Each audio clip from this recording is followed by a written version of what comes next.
Ladies and gentlemen, on behalf of the Vice-Chancellor and Principal, Professor Nana Poku, it gives me great pleasure to welcome you to the inaugural lecture of Professor Donrich Thaldar.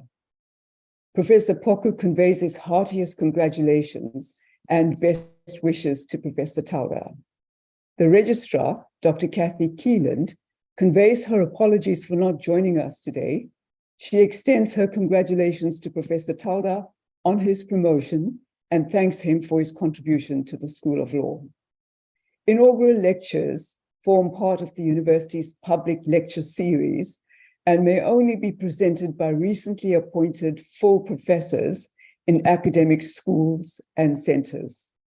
Inaugural lectures present an opportunity to showcase the exciting and groundbreaking research and teaching being carried out by professors at our university. Each lecture represents a significant milestone in an academic's career and officially recognizes their promotion or appointment to full professorship. Moreover, the lectures are an ideal opportunity for new professors to introduce themselves and present to their academic peers, students, and research collaborators an overview of their specialist contribution to their field. Inaugural lectures are also a platform for celebrating a professor's academic achievements with their family, friends, mentors, and colleagues.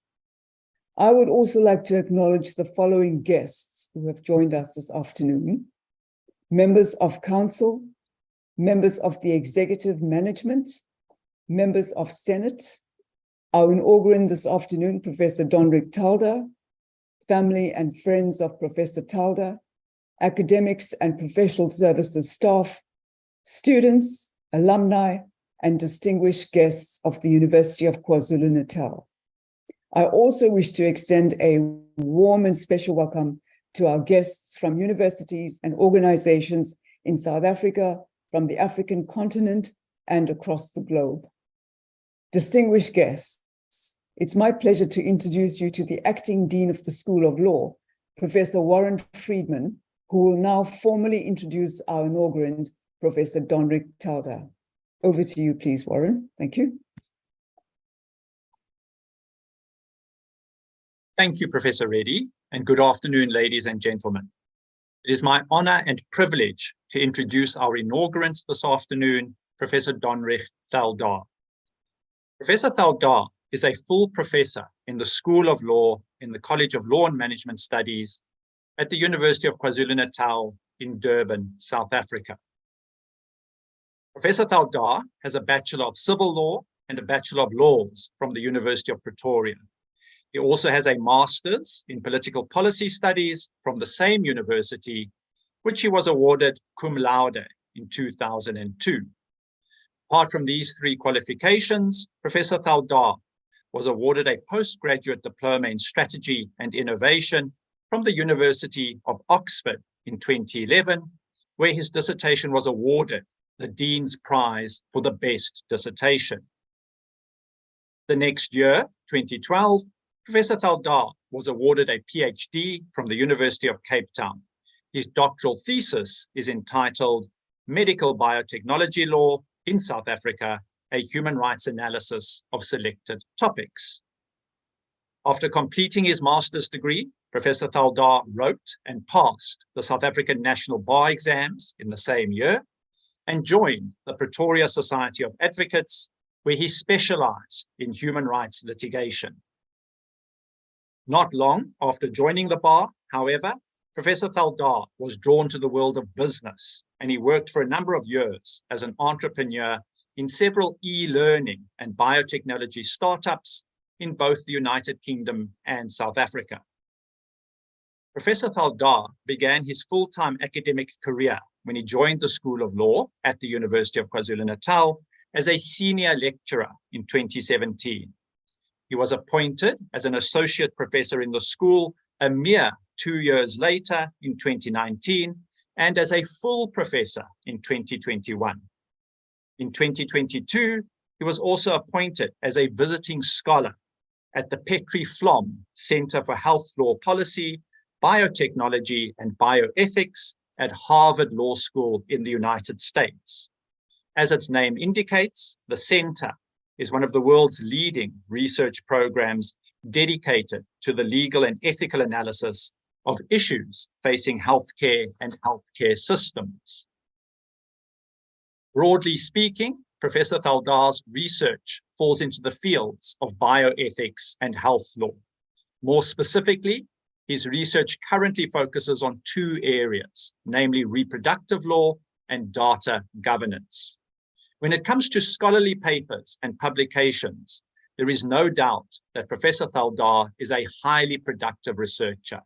He has published 83 articles in leading South African and international journals, including the Journal of Law and the Biosciences, the Journal of Medical Ethics, BMC Medical Ethics, Frontiers in Genetics, and Humanities and Social Sciences Communications.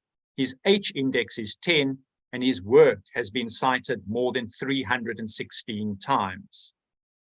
Professor Thaldar is also a member of the editorial board of two international journals, namely Humanities and Social Sciences Research and PLOS One.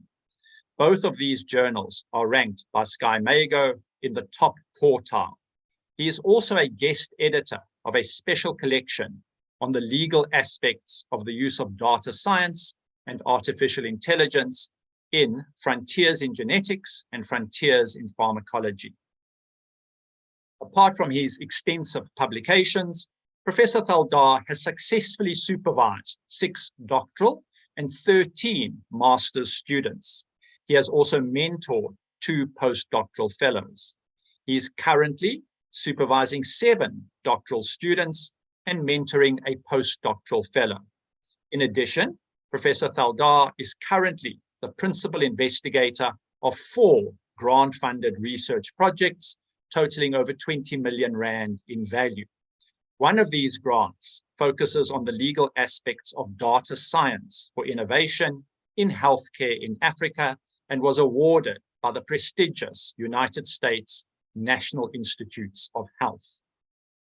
Professor Thaldar's leadership skills have been recognized by the university, and he has held various leadership positions, including academic leader for business law in the School of Law, academic leader for research and higher degrees, also in the School of Law, and acting dean of research and higher degrees in the College of Law and Management Studies. Despite his very busy academic career, Professor Thaldar is also an associate member of the KwaZulu-Natal Society of Advocates and remains involved in strategic litigation. He has served as legal counsel or as amicus curiae in 19 reported cases. Very impressively, 5 of these cases were argued before the Constitutional Court, which is South Africa's apex court.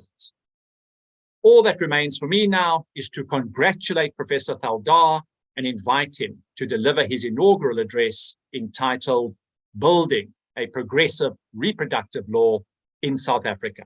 Professor Thaldar.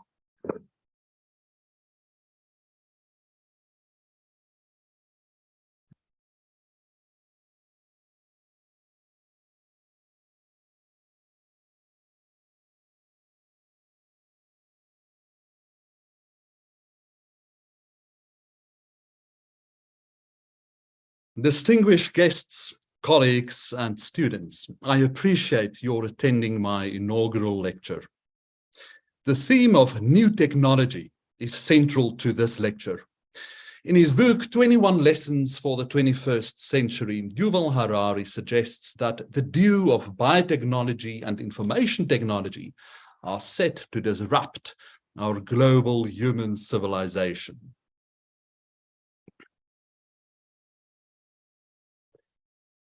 My interest is in a specific kind of biotechnology, namely artificial reproductive technologies, which are, as the name suggests, technologies that enable human reproduction in artificial ways, in contrast with natural reproduction. Since the time that I did my master's research project more than 2 decades ago, I've been fascinated by artificial reproductive technologies, as they concern the creation of human life. The idea of the creation of human life reverberates with moral, religious, and cultural significance. Artificial reproductive technologies are set to disrupt many of the values that are deeply ingrained in our traditional way of thinking. In particular, as artificial reproductive technologies develop and incorporate knowledge of the human genome, humanity will gradually gain control over its own genetic composition. Humanity will change from being a natural phenomenon, the product of evolution, to being a cultural artifact. Children will not only be conceived, but will also be made and ultimately designed. Once the strengths of biotechnology and information technology are combined through new artificial reproductive technologies powered by artificial intelligence, humanity can either enter utopia or dystopia. You may think that AI-powered artificial reproductive technologies are a concept somewhere in the distant future. They are not.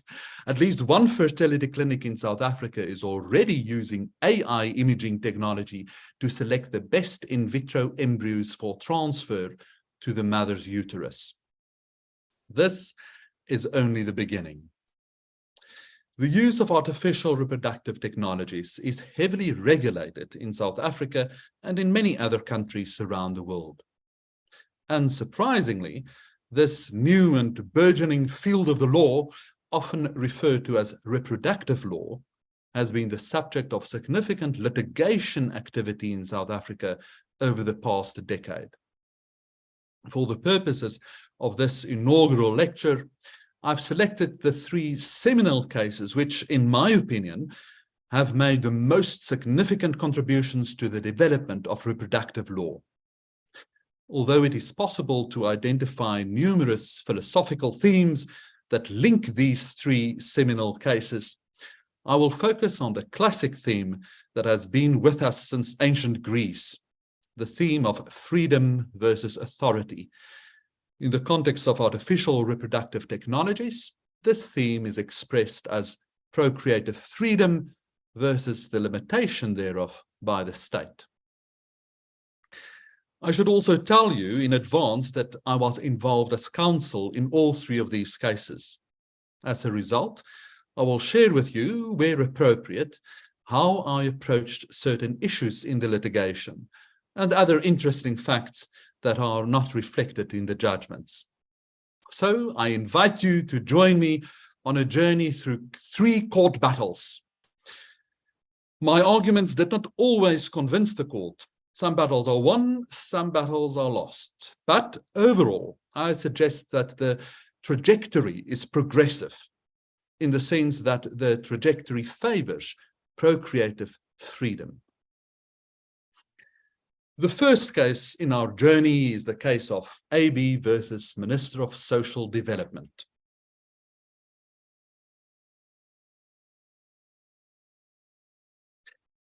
The background facts of the case are a decade-long saga of tenacity, fortitude, and persistence personified in the journey of an extraordinary woman who is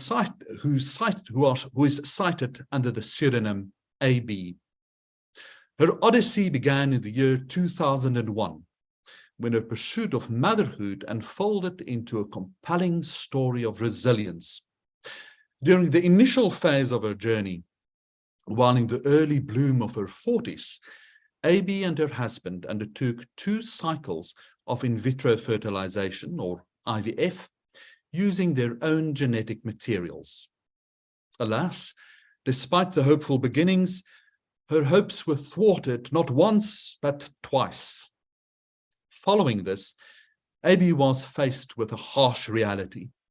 The biological clock had not been her ally, and her own ova were no longer viable for use in conception. A formidable challenge, but not one that could deter AB's resolve. Not one to be deterred by her circumstances, AB embarked on a novel path, she leveraged the benevolence of anonymous donors and proceeded with 2 more IVF cycles using donor ova and her husband's sperm. However, despite these fervent efforts, success continued to elude her. In the year 2002, life cast another blow. After 2 decades of marriage, her relationship ended, so leaving her to navigate her journey to motherhood alone. Nevertheless, her spirit remained unbroken. AB embarked on a series of 9 IVF cycles using both donor ova and donor sperm.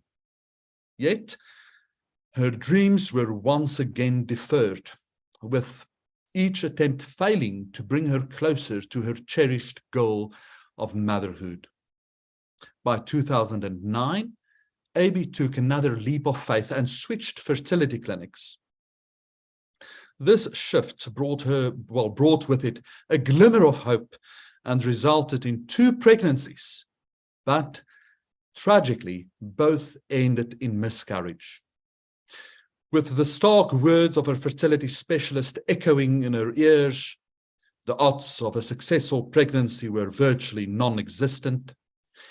AB was confronted with the stark reality of her irreversible infertility. Towards the end of 2009, however, AB was presented with a new path to explore: surrogacy.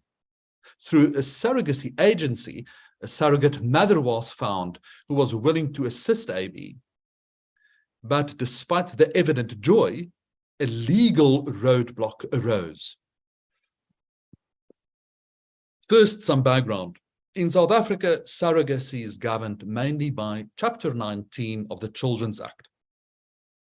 It provides a scheme in terms of which a commissioning parent or parents and their surrogate mother must enter into a surrogacy agreement and apply to the High Court to confirm their agreement prior to the planned surrogacy pregnancy.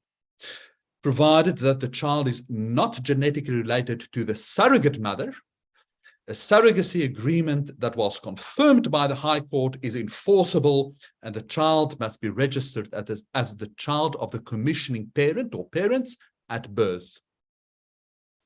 Any surrogacy agreement or arrangement not in compliance with this scheme is unenforceable and unlawful. However, one element of the statutory scheme posed an obstacle to AB. Section 294 of the Children's Act requires that surrogacy commissioning parents must use their own gametes for the conception of a surrogacy child. This excluded AB, as it had long since been established that her own ova were unsuitable for use in IVF. AB received this legal advice with a mixture of shock, sadness, and bafflement, especially given that she had been legally allowed to use both male and female donor gametes for several years while attempting to achieve pregnancy herself using IVF. Accordingly, AB decided to confront this predicament head-on by challenging the constitutionality of Section 294 of the Children's Act in court. In this quest, she was joined by the Surrogacy Advisory Group as second applicant. Some years later, the Surrogacy Advisory Group would launch an audacious legal challenge of its own. I will return to this a little bit later in the lecture. The gist of AB's legal argument was that the impugned provision, that's now Section 294 of the Children's Act, was arbitrary and that it discriminated against her based on her status of being infertile. Let me explain the argument. If a woman is fertile in the sense that she can carry a pregnancy herself, she's legally entitled to select to use male and female donor gametes. However, if she is infertile in the sense that she cannot carry the pregnancy herself and must use a surrogate mother, the legal position becomes the inverse. Now she's legally prohibited from using donor gametes. Is this not discrimination based on infertility? AB further argued that the impugned provision infringes her procreative freedom, expressed in the rights to dignity, privacy, and bodily and psychological integrity, and infringes her right to access reproductive healthcare services. However, the Minister of Social Development opposed AB's application and was supported by the University of Pretoria's Centre for Child Law. Their argument was that the best interests of the prospective child demand that the prospective child must have a genetic link with at least one commissioning parent, and if there's only one parent, with that parent. This argument rests on two presuppositions. First, a presupposition of a legal principle, that the constitutional protection of the best interests of the child extends to the prospective child. And second, an empirical presupposition that children are harmed by not knowing their genetic origins, or at least that not knowing one's genetic origins is not in one's best interest. The first presupposition proposed a significant development in our law, that the court must, in constitutional matters concerning prospective children, consider their best interests, and that the interests of prospective children, persons who are not yet in existence, can limit the rights of existing persons. Interestingly, all the parties involved in the litigation accepted this presupposition, and so did the court, both in its minority and its majority judgment. This was a remarkable event, and I suggest may still be highly consequential in future. But what exactly is the prospective child? Is it an embryo? Is it a fetus? Perhaps a sperm cell? This crucial question was not considered in AB, and I will return to this question when I discuss the next case. But how was AB decided? Since the parties all agreed on the first presupposition, the legal battle focused on the second presupposition, which made an empirical claim that children are harmed by not knowing their genetic origins, or at least that not knowing one's genetic origins is not in one's best interest. Here, the applicants, that is AB and Surrogacy Advisory Group, filed expert opinions by world-leading psychologists to prove that the second presupposition is false.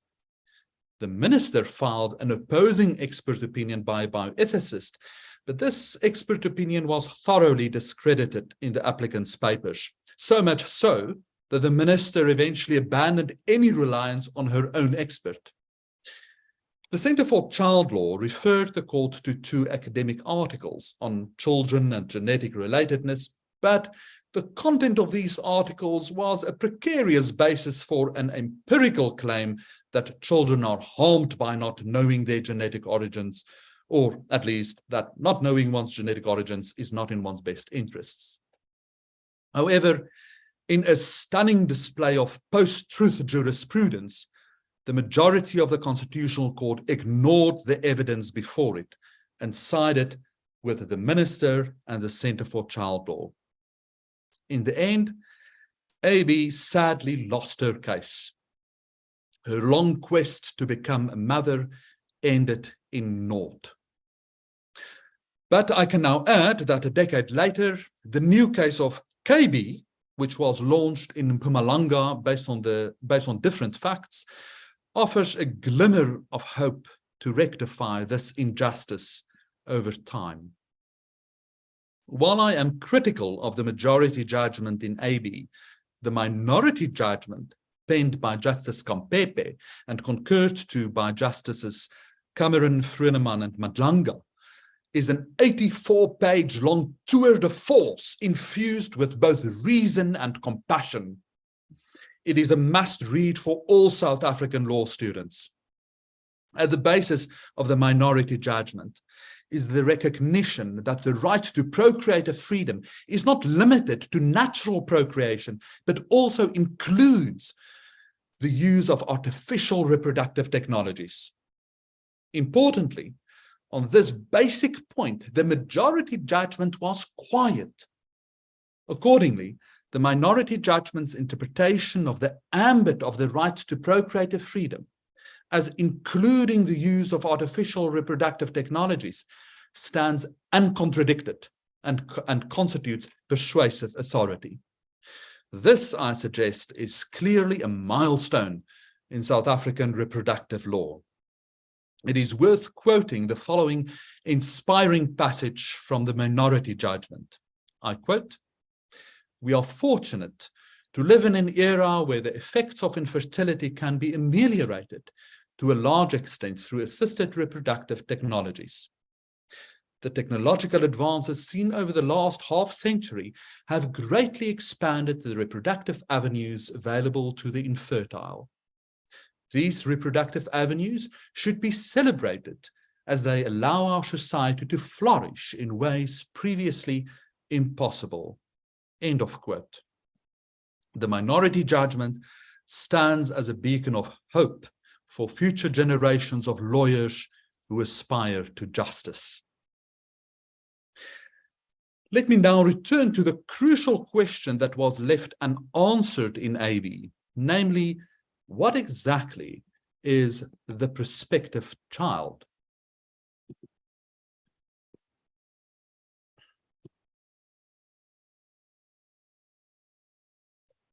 This question was answered in the subsequent case of Parte KF2. This case unfolded an array of legal questions that went beyond the scope of a seemingly typical surrogacy confirmation application. I should note that I was not initially involved in this case. At the helm of the case were the commissioning parents, a couple whose journey to parenthood had been hindered by medical hurdles since their union in 2006. Following the futile pursuit of parenthood through 5 IVF cycles, the couple was introduced to a potential surrogate mother, a young woman of 20, who was already a mother of 2. The commissioning couple had 4 unused in vitro embryos remaining after the 5th failed IVF attempt and planned to use these embryos for the surrogacy pregnancy, as they had been created from the couple's own gametes. Despite the seeming simplicity of the case, where the clinical psychologist's reports appear to favor the suitability of the parties involved, the application faced an unexpected setback in court.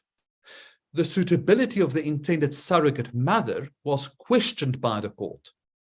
The fact that she became a mother at the age of 17 and never returned to finish school was under scrutiny. The court, despite the psychologist's report, found it difficult to believe that the intended surrogate mother had the emotional maturity to comprehend the magnitude of her decision to become a surrogate mother, and dismissed the surrogacy confirmation application. It was at this stage that I was briefed in the case. The problem, as I saw it, was that there were no objective criteria for assessing the suitability of an intended surrogate mother. As a consequence, lawyers, psychologists, and judges all applied their own idiosyncratic criteria. Accordingly, I devised the following solution. First, I convened a panel of 3 psychologists to draft a set of objective criteria for surrogate mother suitability assessment. Next, I requested a 4th psychologist to interview the same intended surrogate mother in the light of the set of objective criteria. This psychologist provided a positive report of the intended surrogate mother and commented that penalizing her for her past decisions was unfair and suggested instead that the focus should be on her evolved emotional maturity. Thus, the parties relaunched their application in the Johannesburg High Court with supplemented papers. Importantly, the Johannesburg High Court accepted the set of objective criteria developed by the panel of psychologists and incorporated it in its judgment. In this way, the set of objective criteria for surrogate mother suitability became part of our law and has provided guidance to psychologists, lawyers, and judges ever since. Next, the Johannesburg High Court also accepted the new psychological report on the intended surrogate mother. However, the court raised a new issue during oral argument with me. Since the commissioning couple already had 4 cryopreserved embryos, was it not incumbent upon the court to consider the best interests of each one of these embryos? And if so, what would this entail in practical terms? It was a broad and open question, but highly consequential for reproductive law. As such, I promised the court that I would file supplementary heads of argument to address this question. I was on my way to a conference in Paris, so instead of visiting the Louvre, I had to work on these supplementary heads of argument. But at least I could sit and work in a Parisian coffee shop while eating macaroons. I argued that the prospective child is not something tangible, but rather an idea in our minds. And that this idea of the prospective child can exist in our minds irrespective of whether one already has embryos or not. In other words, the idea of a prospective child is not linked with a specific in vitro embryo. Accordingly, none of the in vitro embryos can be equated with the prospective child. There is, of course, a potential link between the in vitro embryos and the prospective child, namely that the in vitro embryos are the biological material that may, if the pregnancy is successful, give rise to the prospective child. I'm happy to say that my written submissions convinced the court, and the essence of my submissions was incorporated into the judgment in Ex Parte KF2. This is highly consequential for reproductive law, as it provides a clear theoretical basis for understanding the legal relevance of acts directed towards the in vitro embryo. It confirms the well-established position in South African law that the embryo itself does not have any interests or rights. However, this does not mean that there is legal carte blanche to do anything with the embryo. If an act directed towards an embryo is likely to have an effect on the prospective child, the interests of the prospective child are indeed legally relevant.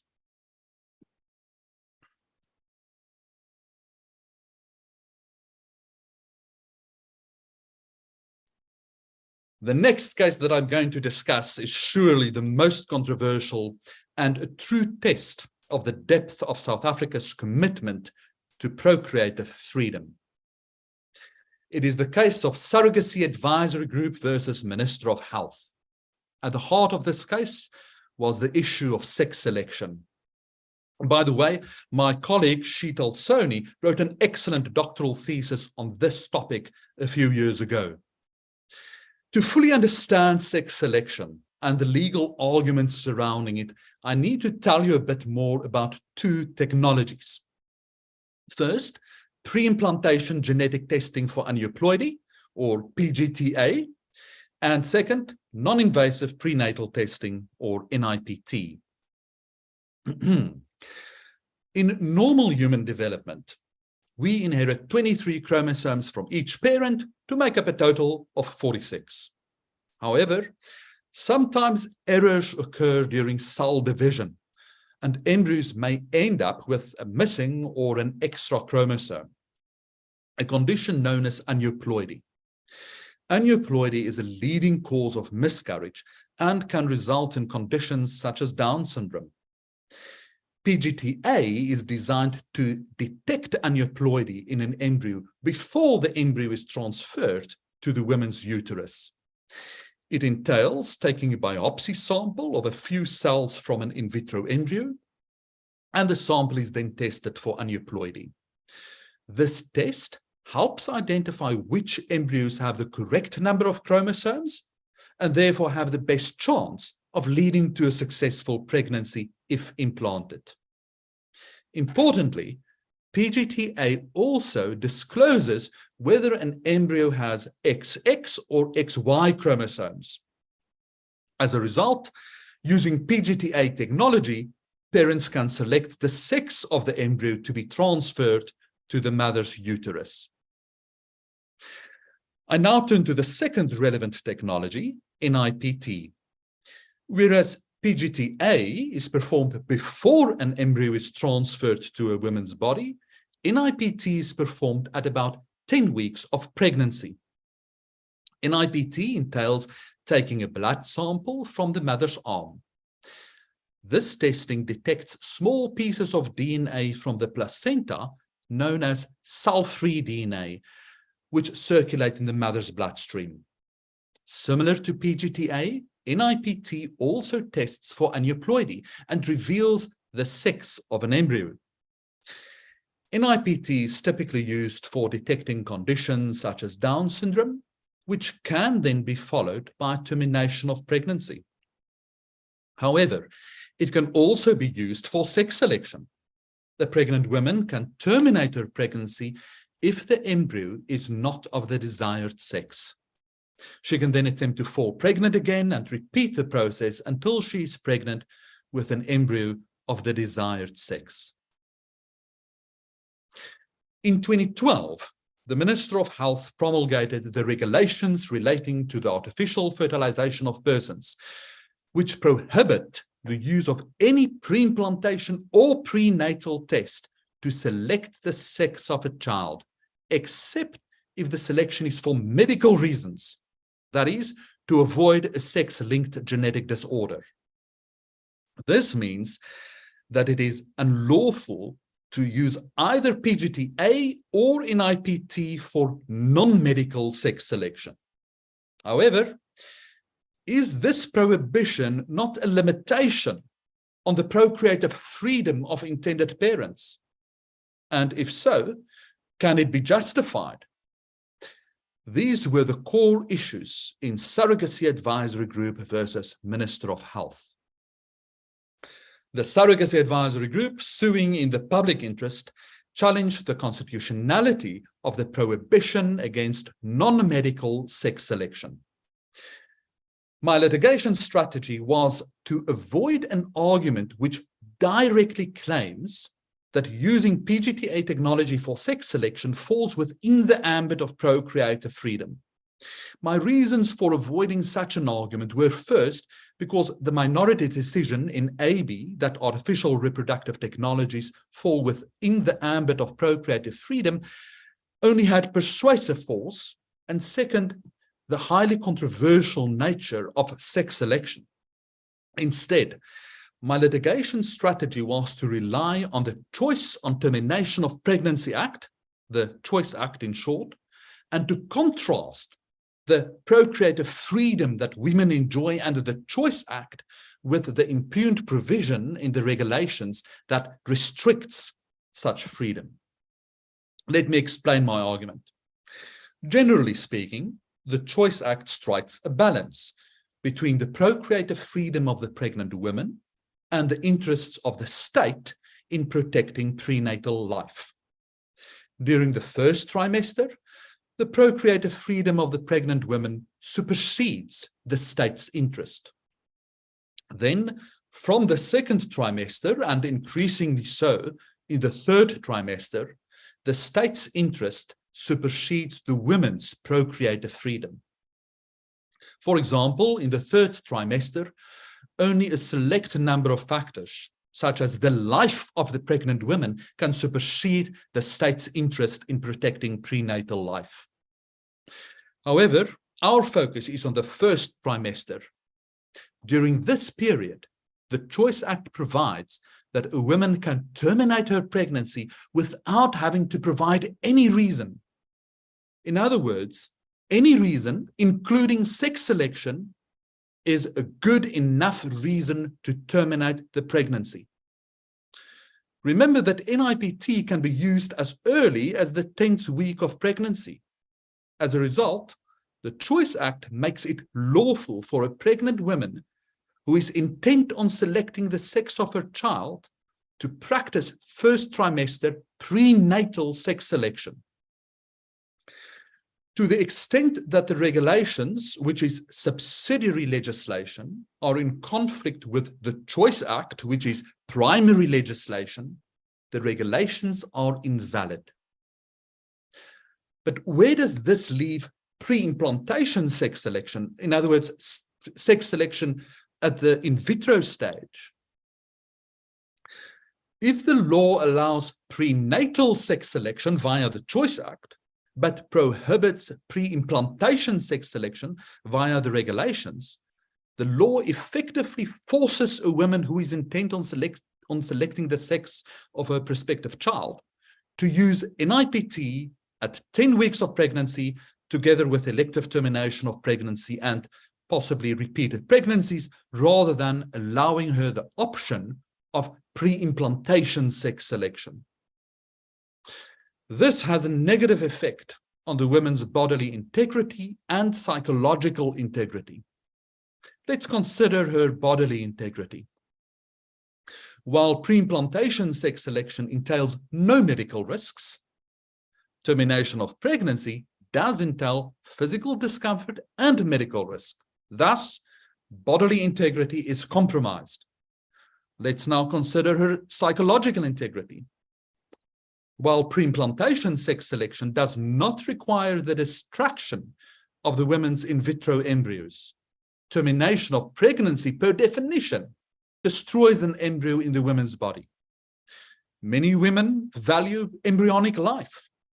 Thus, psychological integrity is infringed. The Minister of Health answered the Surrogacy Advisor Group's argument by denying that there is any infringement of the right to bodily and psychological integrity of a woman, as the in vitro embryo that can be tested through PGT-A is outside the woman's body. However, this position is blind to the effect that the ban on sex selection has on a woman's body, and therefore did not pose a significant obstacle. The minister further argued that in the event that the court found that there is an infringement of the right to bodily and psychological integrity, the state has a legitimate government purpose in prohibiting non-medical sex selection, as it is inherently sexist and unethical. This, I suggest, was the minister's strongest possible position. In reply, I argued that our Constitution embraces the idea of a value pluralism, and that the state cannot enforce the moral convictions of one section of the population on everyone. I illustrated my argument as follows. In our country, we have, amongst others, traditional nuclear families, husband, wife, and children, polygamous marriage families, interracial families, same-sex families, adoption families, and single-parent by choice families. There is clearly significant diversity, but all these families deserve equal concern by the state. Regarding sex selection, there can be a multitude of reasons for wanting a child of a certain sex, which would depend on each family's circumstances. It could be a parent wanting a companion of a certain sex, feeling more able to rear a child of a certain sex, or wanting to build a family with a desired composition of boys and girls. These are all personal reasons in the context of family life of different families. Importantly, one may not agree with the way in which other families live their lives or raise their children. For example, one may believe that polygamy is immoral, or same-sex marriage is immoral, or interracial marriage is immoral, but this is one's own private moral opinion. It would be antithetical to our constitutional dispensation to try to enforce such private morality through the law. Yet, I argued that this is exactly what the impugned provision does. The court's judgment on the issue of sex selection is over 5,000 words. Contrary to my position, the court held that sex selection is inherently sexist, as it relies on stereotypes of what it means to be a boy or a girl. I do not agree, of course, but however, the court held that this issue is overshadowed by a woman's right to procreative freedom. The court agreed with my argument based on the contrast between the Choice Act and the impugned provision in the regulations. The court observed that a woman need not give reasons for the termination of her pregnancy in the first trimester, and that this means that should a woman choose to terminate her pregnancy because of the sex of the embryo, she is free to do so. The court held that this creates an untenable situation where prenatal sex selection is lawful in terms of the Choice Act, but pre-implantation sex selection is prohibited by the regulations. As a result, the court held that the impugned provision in the regulations is unconstitutional. What is most remarkable about the judgment is that despite my own reticence about arguing that sex selection falls within the ambit of procreative freedom, the court arrived at this conclusion itself and explicitly held, I quote, "Sex selection can be understood as part of reproductive autonomy. The available technology just increased the number of options, thereby increasing reproductive liberty." End of quote. I must admit that I was pleasantly surprised when I read this. In retrospect, I should actually not have been surprised, as this simply is the correct legal view of how the ambit of rights must evolve in synchronization with the advent of new technology, even if the new technology is controversial.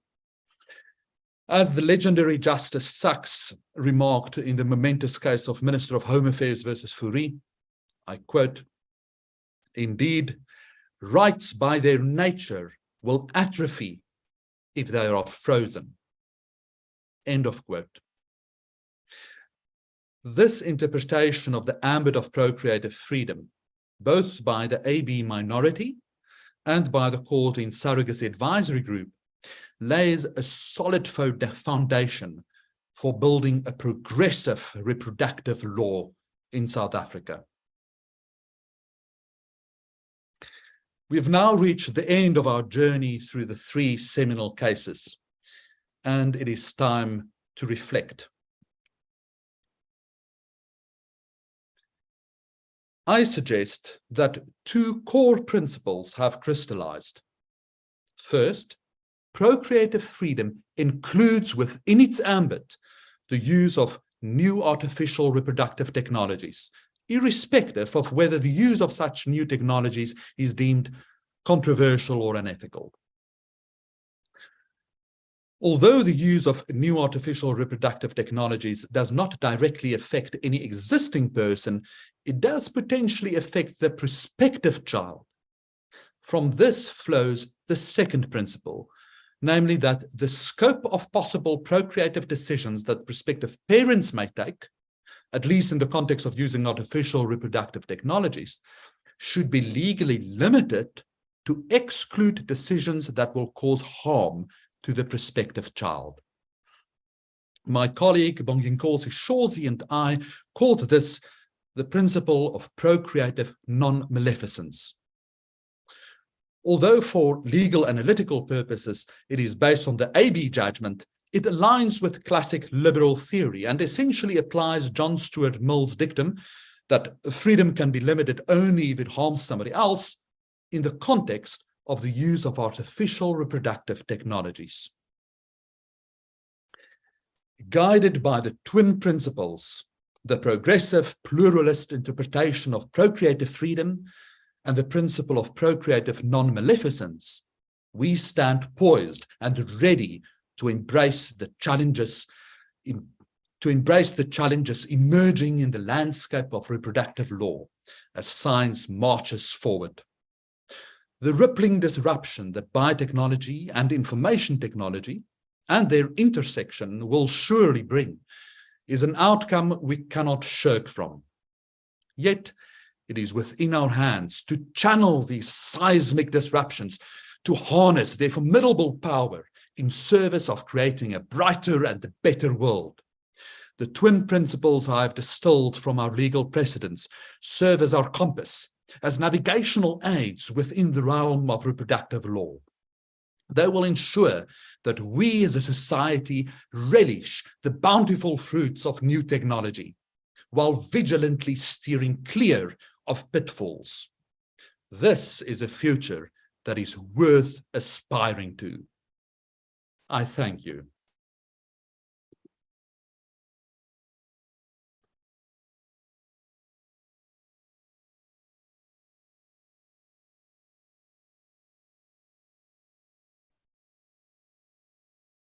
Thank you very much indeed, Professor Thaldar, for your captivating and thought-provoking lecture, which started from the premise that because artificial reproductive technologies involve the creation of human life, something that is often viewed with awe, they tend to be especially controversial.